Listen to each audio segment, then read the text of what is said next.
Friends, मैं आज आपको पढ़ा रही हूँ 9वीं कक्षा के 11th चैप्टर खेलो कूदो और स्वस्थ रहो। ये संकलित है। पहले शब्दार्थ देखें। छात्र, विद्यार्थी, ज़रूरी, आवश्यक, शीतल, ठंडा, समीर, हवा, वायु, विकास, प्रगति, उन्नति, तलाश, ढूंढ, खोज, चोट, गाँव, हिस्सा, भाग, स्वास्थ्य, तंदुरुस्ती, सेहत, कसरत, व्यायाम, सहयोग, सहकार, चिंता, परेशानी, खाली, रिक्त, आरक्षण, रिजर्वेशन, हृष्ट पुष्ट और तगड़ा, हट्टा कट्टा। ठीक है, अब देखिए पाठ का आशय। जीवन में स्वास्थ्य का महत्वपूर्ण स्थान है। सेहत को बनाए रखने के लिए कई लोग बहुत पैसे खर्चा करते हैं। पैसे खर्च किए बिना ही अपने जीवन को स्वस्थ रखने के लिए खेलो कूदो स्वस्थ रहो इस सूत्र को अपनाएं। ಅಂದರೆ ಈ ಪಾಠದ ಮುಖಾಂತರ ನಮಗೆಲ್ಲ ಏನು ಹೇಳಿದ್ದಾರೆ ಮುಖ್ಯವಾಗಿ ಜೀವನದಲ್ಲಿ ಆರೋಗ್ಯ ತುಂಬ ಮಹತ್ವಪೂರ್ಣವಾದ ಒಂದು ಅಂಶ ಆಗಿರುತ್ತೆ.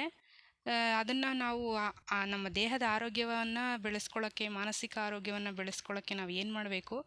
ಯಾವಾಗಲೂ ಆಟನ ಆಡಬೇಕು. ಯಾವ ಆಟ? ಎಲ್ಲ ಥರದ ಆಟಗಳು, ಇಂಡೋರ್ ಗೇಮ್ಸು, ಔಟ್ಡೋರ್ ಗೇಮ್ಸು, ಮತ್ತು ಊಟನೂ ಅಷ್ಟೇ ಅದಕ್ಕೆ ಕರೆಕ್ಟಾಗಿ ನಾವು ತೆಗೆದುಕೊಳ್ಬೇಕು. ಇಲ್ಲಿ ಹೇಳಿರೋ ಹಾಗೆ ಕೆಲವೊಂದು ಅನಾರೋಗ್ಯಕರ ಪರಿಸ್ಥಿತಿಯಲ್ಲಿ ನಾವು ದುಡ್ಡನ್ನು ಖರ್ಚು ಮಾಡಿ ನಾವು ಆರೋಗ್ಯವನ್ನು ಪಡ್ಕೋಬೇಕಾಗುತ್ತೆ.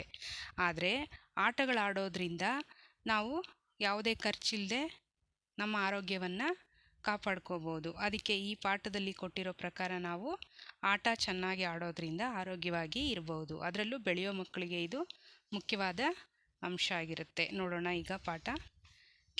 खेलों की दुनिया में सदा आनंद और उल्लास का वातावरण रहता है. ಅಂದರೆ ಆಟ ಆಡೋದು ಏನೇನು ಆಟ ಆದರೂ ಸರಿ, ವಾಲಿಬಾಲು, ಬ್ಯಾಡ್ಮಿಂಟನ್ನು, ಕಬಡ್ಡಿ, ಲಗೋರಿ, ಕ್ರಿಕೆಟು, ಈ ಥರ ಆಟಗಳು. ಈ ಆಟ ಆಡುವಂಥ ಒಂದು ಪ್ರಪಂಚ ಹೇಗಿರುತ್ತೆ? ತುಂಬ ಆನಂದವಾಗಿ ಉಲ್ಲಾಸಕರವಾಗಿ ಇರುತ್ತೆ. ಈಗ ಮನೆಯಲ್ಲೇ ಕೂತಿದ್ರೆ ಎಷ್ಟು ಬೇಜಾರಾಗಿರುತ್ತೆ, ಬೋರ್ ಅನ್ನಿಸ್ತಾ ಇರುತ್ತೆ ಅಲ್ವಾ? ಆದರೆ ಆಚೆ ಕಡೆ ಹೋಗಿ ಮೈದಾನದಲ್ಲಿ ಆಟ ಆಡ್ಕೊಂಡು ಬಂದರೆ ಮನಸ್ಸಿಗೆ ಏನೋ ಒಂಥರ ಉತ್ಸಾಹ, ಖುಷಿ ಇರುತ್ತೆ. ಉತ್ಸಾಹ ಕಿ ಶೀತಲ್ ಸಮೀರ್ ಹವಾ ರಹತಾ ಹೇ. ಮನಸ್ಸಲ್ಲಿ ಒಂಥರ ತಂಗಾಳಿ ಬೀಸಿದ ಹಾಗೆ ಮತ್ತು ಉತ್ಸಾಹ ತುಂಬಿರುತ್ತೆ. ಖೇಲ್ ಸೆ ತನ್ ಮನ್ ಸ್ವಾಸ್ಥ್ಯ ಹೋತಾ ಹೇ. ಆಟ ಆಡೋದ್ರಿಂದ ತನು ಮನ ಅಂದರೆ ದೇಹ ಮನಸ್ಸು ಎರಡೂ ಉತ್ಸಾಹದಿಂದ ಇರುತ್ತೆ. ಮನೋರಂಜನ್ ಬಿ ಮಿಲ್ತಾ ಹೇ. ಮನಸ್ಸಿಗೆ ಆನಂದನೂ ಸಿಗುತ್ತೆ. ಖೇಲ್ ಕೈ ತರಹಕ್ಕೆ ಹೋತೆ ಹೇ. ಎಷ್ಟೊಂದು ಥರದ ಆಟಗಳು ಇದೆ. ಅದು ಯಾವುದು? ಸಾಧಾರಣತೆ ಅನೇಕ ದೋ ಭೇದ್ ಕಿಯೇ ಜಾತೆ ಹೇ. ಅದನ್ನು 2 ಭಾಗಗಳಾಗಿ ಮಾಡ್ಬೋದು. ಯಾವ್ಯಾವುದು ನೋಡೋಣ. ಶಾರೀರಿಕ ಖೇಲ್ और ಮಾನಸಿಕ ಖೇಲ್. ಶಾರೀರಿಕ ಖೇಲ್ ಅಂದರೆ ಫಿಸಿಕಲಿ ಆಡುವಂಥದ್ದು. ಮಾನಸಿಕ ಖೇಲ್ ಅಂದರೆ ಇಂಡೋರ್ ಗೇಮ್ಸ್, ಅಂದರೆ ಚೆಸ್ಸು ಮತ್ತು ಇದು ಕೇರಮ್ಮು, ಆ ಥರದ್ದೆಲ್ಲ ಇಂಡೋರ್ ಗೇಮ್ಸು. ಅದು ಮಾನಸಿಕವಾಗಿ ಆಡುವಂಥ ಗೇಮ್ಗಳು. ಜಿನ್ ಖೇಲೋ ಮೇ ಶಾರೀರಿಕ ಶ್ರಮ ಅಧಿಕ ಕರ್ನಾ ಪಡ್ತಾ ಹೇ ಉನ್ಹೇ ಶಾರೀರಿಕ ಖೇಲ್ ಕಹಾ ಜಾತಾ ಹೇ. ಅಂದರೆ ಎದ್ದು ಓಡೋಗಿ ಮತ್ತು ಕೂತ್ಕೊಂಡು ಈ ಥರ ಅಂತ ಆಡೋವಂಥ ಆಟಗಳಲ್ಲಿ ಶ್ರಮ ಜಾಸ್ತಿ ಇರುತ್ತೆ. ಅಂದರೆ ಫಿಸಿಕಲಿ ಜಾಸ್ತಿ ಶ್ರಮ ಪಡುವಂಥ ಹಾರ್ಡಾಗಿ ಆಡುವಂಥ ಆಟಗಳನ್ನು ನಾವು ಔಟ್ಡೋರ್ ಗೇಮ್ಸ್ ಅಂತ, ಶಾರೀರಿಕ ಗೇಮ್ ಅಂತಲೂ ಕರಿಬೋದು. ಉದಾಹರಣೆ ಲಿಯೇ ಕಬಡ್ಡಿ, ಹಾಕಿ, ಗುಲ್ಲಿ ಡಂಡ, ಕ್ರಿಕೆಟ್, ಕುಶ್ತಿ और फुटबॉल, बैडमिंटन, तैरना, दौड़ना आदि है. इसके विपरीत जिन खेलों में ಮಾನಸಿಕ ಶ್ರಮ ಅಧಿಕ ಹೋತೆ ಹೇ. ಇನ್ನು ಕೆಲವು ಆಟಗಳು ಯಾವುದು ಮಾನಸಿಕವಾಗಿ ಹೆಚ್ಚು ಹಾರ್ಡ್ ವರ್ಕ್ ಮಾಡುವಂಥ ಆಟಗಳು ಯಾವ್ಯಾವುದು? ಉನ್ಹೇ ಮಾನಸಿಕ ಖೇಲ್ ಕಹೆ ಜಾತಾ ಹೇ. ಅಂದರೆ ಇಂಡೋರ್ ಗೇಮ್ಸ್ಗಳು, ಕೂತ್ಕೊಂಡು ಮನೆಯಲ್ಲೇ ಆಡುವಂಥ ಗೇಮ್ಸ್ಗಳು. ಅಂದರೆ ಬುದ್ಧಿಶಕ್ತಿಗೆ ಹೆಚ್ಚು ನಾವು ಕೆಲಸ ಕೊಡುವಂಥ ಆಟಗಳನ್ನು ಮಾನಸಿಕ ಖೇಲ್ ಅಂತಲೂ ಕರಿಬೋದು. ಮಾನಸಿಕವಾಗಿ ಶ್ರಮ ಪಡುವಂಥ ಆಟಗಳು. ಉದಾಹರಣೆ ಲಿಯೇ ಶತರಂಜ್, कैरम, पासा, बकरी, बाग, खेल आदि। इस प्रकार वैयक्तिक खेल और सामूहिक खेल रूप में भी भेद किया जा सकते हैं। व्यक्तिगत खेलों में तैरना, दौड़ना, एरोबिक्स, तीर चलाना, बिलियर्ड्स, ಶೂಟಿಂಗ್, ನಾವ್ ಚಲಾನ, ಛಲಾಂಗ್ ಮಾರ್ನ ಆದಿ ಈ ಎಲ್ಲ ಆಟಗಳನ್ನೂ ಸಹ ನಮಗೆ ಪ್ರಮುಖವಾಗಿ ಆಡುವಂಥ ಒಳ್ಳೊಳ್ಳೆ ಗೇಮ್ಸ್ಗಳಾಗಿವೆ। सामूहिक खेलों में volleyball, cricket, football, kabaddi, badminton आदि है। ಇಲ್ಲಿ ಕೆಲವು ವೈಯಕ್ತಿಕ ಆಟಗಳು ಅಂದರೆ ನಾನು ಫಸ್ಟ್ ಓದಿದ್ನಲ್ಲ, ತೈರ್ನ, ದೌಡ್ನ, ಏರೋಬಿಕ್ಸು, ತೀರ್ಚಲಾನ ಇದೆಲ್ಲನೂ ಏನು ವೈಯಕ್ತಿಕವಾಗಿ ಆಡುವಂಥ ಆಟಗಳು. ಸಾಮೂಹಿಕವಾಗಿ ಆಡುವಂಥ ಆಟಗಳು ಈಗ ಇದು ವಾಲಿಬಾಲು, ಕ್ರಿಕೆಟ್ ಅಂದರೆ ಎಲ್ಲರೂ ಸೇರಿಕೊಂಡು ಆಡುವಂಥ ಆಟಗಳು. ಇದನ್ನು ಸಾಮೂಹಿಕ ಖೇಲ್ ಅಂತ ಕರಿಬೋದು। इस प्रकार खेलों का और एक भेद भी है। कबड्डी, क्रिकेट, हाकी, वालीबॉल आदि मैदान खेल है। ಇದೆಲ್ಲ ಆಡ್ತೀವಿ, ಕಬಡ್ಡಿ, ವಾಲಿಬಾಲು, ಬ್ಯಾಡ್ಮಿಂಟನ್ನು, ಬಾಸ್ಕೆಟ್ಬಾಲು ಇದೆಲ್ಲನೂ ಔಟ್ಡೋರ್ ಗೇಮ್ಸ್ ಅಂದರೆ ಆಚೆ ಕಡೆ ಮೈದಾನದಲ್ಲಿ ಆಡುವಂಥ ಆಟಗಳು। ಶತರಂಜ್, ಕೇರಂ, ಪಾಸ ಆದಿ ಗರೇಲು ಖೇಲ್ ಹೇ ಇದೆಲ್ಲ ಇಂಡೋರ್ ಗೇಮ್ಸ್, ಮನೆ ಒಳಗಡೆ ಆಡುವಂಥ ಆಟಗಳಾಗಿರುತ್ತದೆ। ಆಜ್ಕಲ್ ಹಮಾರೆ ದೇಶ್ ಮೇ ಹಾಕಿ, ಕ್ರಿಕೆಟ್, ಬ್ಯಾಡ್ಮಿಂಟನ್, ಶತರಂಜ್, ಕುಶ್ತಿ ಆದಿ ಖೇಲ್ ಕಾಫಿ ಲೋಕಪ್ರಿಯ ಹೋ ರಹೆ ಹೇ। ಈಗಿನ ದಿನಗಳಲ್ಲಿ ಏನು ಈ ಕ್ರಿಕೆಟ್ ಆಟ ಅಂದರೆ ಎಲ್ಲರೂ ಕೆಲಸ ಕಾರ್ಯ ಬಿಟ್ಬಿಟ್ಟು ಕೂತ್ಕೊಂಡು ನೋಡ್ತಾ ಇದ್ದಾರೆ, ಅಂದರೆ ಅಷ್ಟು ಮಟ್ಟಕ್ಕೆ ಅದು ಇಂಪಾರ್ಟೆನ್ಸನ್ನು ತಗೊಂಡಿದೆ, ಅಷ್ಟು ಫೇಮಸ್ ಆಗಿಬಿಟ್ಟಿದೆ ಆ ಕ್ರಿಕೆಟ್ ಅನ್ನೋ ಆಟ। ಹಾಗೆ ಬ್ಯಾಡ್ಮಿಂಟನ್ನು, ಶತರಂಜ್ ಅಂದರೆ ಇದು ಚೆಸ್ಸು, ಕುಶ್ತಿ ಅಂದರೆ ಗೊತ್ತಲ್ಲ, ಕುಶ್ತಿ ಆಡೋದು, ಮತ್ತು ಈ ಥರ ಎಷ್ಟೊಂದು ಆಟಗಳೆಲ್ಲ ಈಗ ತುಂಬ ಜನಪ್ರಿಯವಾಗಿದೆ, ವರ್ಲ್ಡ್ ಫೇಮಸ್ ಆಗಿಬಿಟ್ಟಿದೆ, ಲೋಕಪ್ರಿಯ हो रहे हैं। राज्य और राष्ट्र के स्तर पर खिलाड़ियों को पुरस्कार दिए जाते हैं। ಇದೆಲ್ಲನೂ ಸ್ಟೇಟ್ ಲೆವೆಲಲ್ಲಿ ಮತ್ತು ನ್ಯಾಷನಲ್ ಲೆವೆಲಲ್ಲಿ ಆಡುವಂಥ ಗೇಮ್ಗಳಾಗಿವೆ। ಜೈಸೆ ಅರ್ಜುನ್, ಏಕಲವ್ಯ, ದ್ರೋಣಾಚಾರ್ಯ, ಧ್ಯಾನ್ ಚಂದ್, ರಾಜೀವ್ ಖೇಲ್ ರತ್ನ ಆದಿ ಈ ಎಲ್ಲ ಆಟಗಳು ಸ್ಟೇಟ್ ಲೆವೆಲಲ್ಲಿ ಮತ್ತು ನ್ಯಾಷನಲ್ ಲೆವೆಲಲ್ಲಿ ಆಡಿ ಗೆದ್ದವ್ರಿಗೆ ಈ ಎಲ್ಲ ಪುರಸ್ಕಾರಗಳನ್ನು ಸಹ ಕೊಟ್ಟು ಅವರಿಗೆ ಸನ್ಮಾನ ಮಾಡ್ತಾರೆ। ಪುರಸ್ಕಾರಕ್ಕೆ ಸಾಥ್ ಧನರಾಶಿ ಬಿ ದಿ ಜಾತಿ ಹೇ। ಆ ಎಲ್ಲ ಟ್ರೋಫಿಗಳ ಜೊತೆ ಪದಕಗಳು ಏನೇನೋ ಕೊಡ್ತಾರಲ್ಲ, ಅದ್ರ ಜೊತೆ ಏನು ಕೊಡ್ತಾರೆ, ದುಡ್ಡು ಸಹ ಅವ್ರಿಗೆ ಕೊಡ್ತಾರೆ।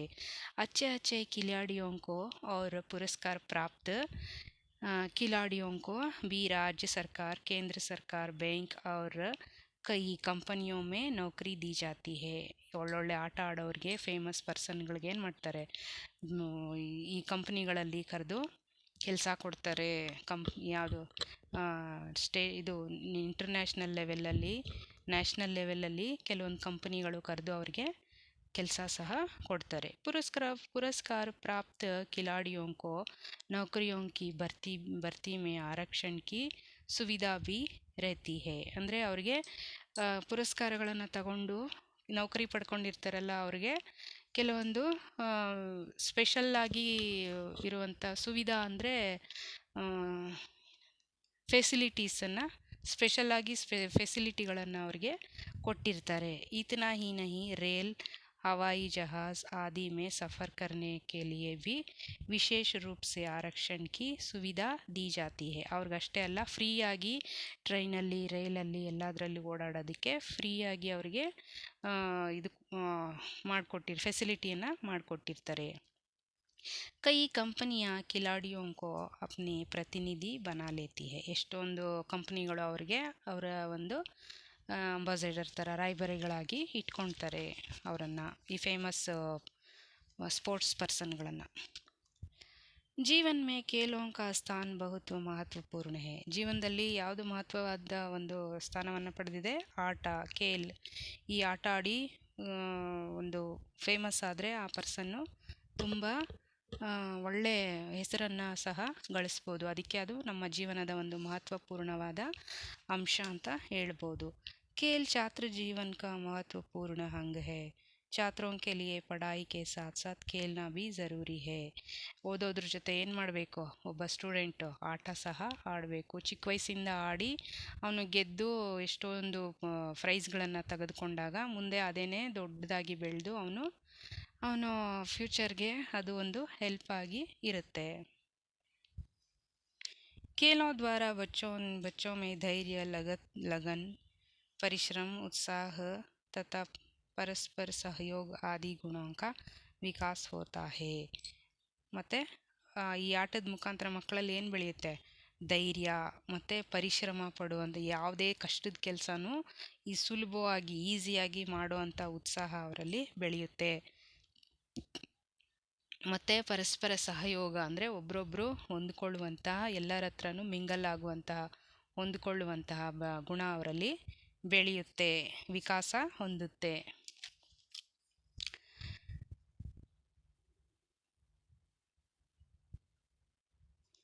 जहाँ विद्यालय में छात्र शिक्षा द्वारा अनेक विषयों का ज्ञान प्राप्त करते हैं, वही खेलों द्वारा जीवन का अनुभव प्राप्त करते हैं. ಈ ಸ್ಕೂಲ್ ಅಂದಿದ ತಕ್ಷಣ ಬರೀ ಓದೋದಷ್ಟೇ ಅಲ್ಲ, ಈಗ ಓದೋ ವಿಷಯಕ್ಕೆ ಬಂದ್ರೂ ಸಹ ಎಷ್ಟೋ ವಿಷಯಗಳನ್ನು ನಾವು ಓದಿ ತಿಳ್ಕೊತೀವಿ. ಅದೇ ಥರ ಆಟ ಆಡೋದ್ರಿಂದನೂ ಸಹ ಎಷ್ಟೋ ವಿಷಯಗಳು ನಮಗೆ ಅನುಭವಕ್ಕೆ ಬರುತ್ತೆ, ಎಕ್ಸ್ಪೀರಿಯೆನ್ಸ್ ಆಗುತ್ತೆ. नेहरू जी के अनुसार खेल को खेल की भावना से ही खेलना चाहिए. ನೆಹರು ಜಿ ಪ್ರಕಾರ ಏನು, ಆಟವನ್ನು ಆಟ ಆಡುವಂಥ ದೃಷ್ಟಿಯಿಂದಲೇ ಸಹ ಅದನ್ನು ನಾವು ತಗೋಬೇಕು. नेहरू जी के समान ही गांधी जी भी स्वास्थ्य के लिए व्यायाम को आवश्यक मानते थे. ನೆಹರು ಅವ್ರ ಥರನೇ ಗಾಂಧೀಜಿಯವರು ಸಹ ಈ ಆಟ ಆಡೋದನ್ನು ಒಂದು ವ್ಯಾಯಾಮ ಥರ ತಗೋಬೇಕು, ಅದು ಮನುಷ್ಯನ ಜೀವನದಲ್ಲಿ ಅತ್ಯವಶ್ಯಕವಾದ ಒಂದು ಭಾಗ ಅಂತ ಹೇಳ್ತಾ ಇದ್ರು. ಖೇಲ್ ಬಿ ವ್ಯಾಯಾಮ ಕಾ ಹಿ ಏಕ ಅಂಗ ಹೇ. ಆಟ ಆಡೋದು ಸಹ ವ್ಯಾಯಾಮದ ಒಂದು ಅಂಶ, ಒಂದು ಭಾಗ ಆಗಿರುತ್ತೆ. खेलने से हमारे अंगों का कसरत हो जाती है. ಆಟ ಆಡೋದ್ರಿಂದ ಏನಾಗುತ್ತೆ, ಆಟ ಆಡೋದ್ರಿಂದ ಮನುಷ್ಯನ ದೇಹ, ಕೈಗಳು, ಕಾಲುಗಳು, ಮಸಲ್ಸು, ಕತ್ತು, ಸೊಂಟ ಮತ್ತು ಬೆನ್ನು ಎಲ್ಲನೂ ಎಲ್ಲ ಥರನೂ ಅದು ಚಲನೆಯನ್ನು ಮಾಡುತ್ತೆ, ಮೂವ್ ಆಗುತ್ತೆ ಅಲ್ವಾ. ಎಲ್ಲ ಥರನೂ ಮೂವ್ ಆಗೋದ್ರಿಂದ ಅದು ನಮ್ಮ ದೇಹನ ಏನು ಮಾಡುತ್ತೆ, ಹಗುರ ಮಾಡುತ್ತೆ. ಸಲೀಸಾಗಿ ಆಟ ಆಡೋಕ್ಕೆ, ಓಡಾಡೋಕ್ಕೆ, ಕೂತ್ಕೊಳ್ಳೋಕ್ಕೆ, ಎದ್ದೋಳೋಕ್ಕೆ, ಈಸಿಯಾಗಿ ಮೂಮೆಂಟ್ಸ್ಗಳನ್ನು ಮಾಡೋಕ್ಕೆ ಸಹಾಯ ಮಾಡುತ್ತೆ ಆಟ. खेलने से हमारे अंगों का कसरत हो जाती है और हम हृष्ट पुष्ट बनते हैं. ನಾವು ಸಹ ಹೃಷ್ಟ ಪುಷ್ಟ ಅಂದರೆ ಶಕ್ತಿಯುತವಾಗಿ, ಬಲಶಾಲಿಯಾಗಿ ಇರ್ಬೋದು.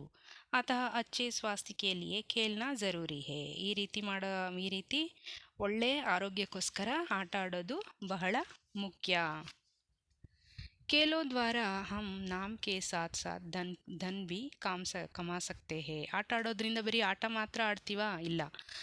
ಆಟ ಆಡಿ ನಾವು ಎಷ್ಟೋ ಟ್ರೋಫಿಗಳು, ಪದಕಗಳು ಎಲ್ಲ ತಗೊಂಡು ಫೇಮಸ್ ಆದಾಗ ಅದರಿಂದ ನಮಗೇನು ಬರುತ್ತೆ, ದುಡ್ಡು ಸಹ ಬರುತ್ತೆ. ಅದೇ ಒಂದು ಕೆಲಸ ಆಗಿ ಇರುತ್ತೆ. ಆ ಕೆಲಸದ ಜೊತೆಗೆ ದುಡ್ಡು ಬರುತ್ತೆ ಮತ್ತು ಹೆಸರು ಗಳಿಸ್ತೀವಿ. ಹಾಗೆ ಆಜ್ಕಲ್ खेलों को प्रोत्साहन देने के लिए विद्यालयों में भी खेल दिवस का आयोजन किया जाता है. ಇಂದಿನ ದಿನಗಳಲ್ಲಿ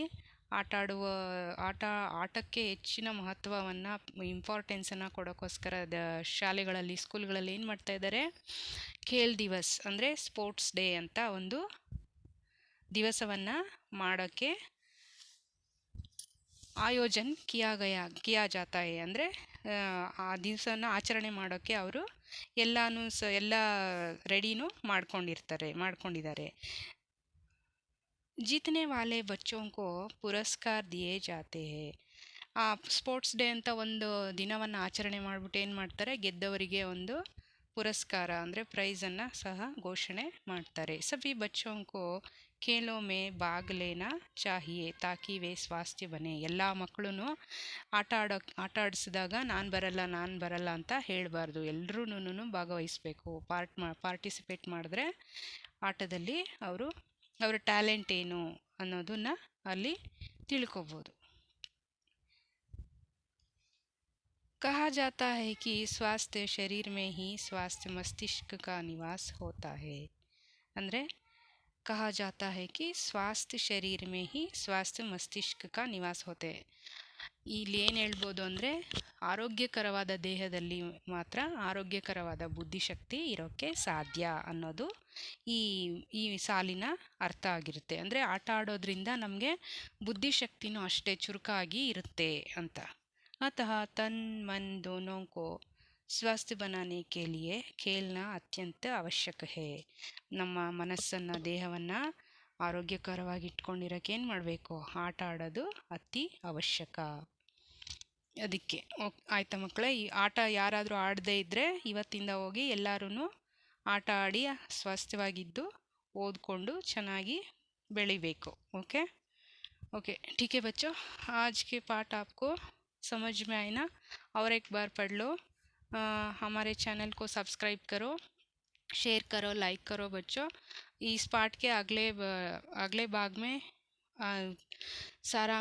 सारांश के बिना ये प्रश्नोत्तर और व्याकरणांश को आपको मैं पढ़ाऊँगी. Thank you.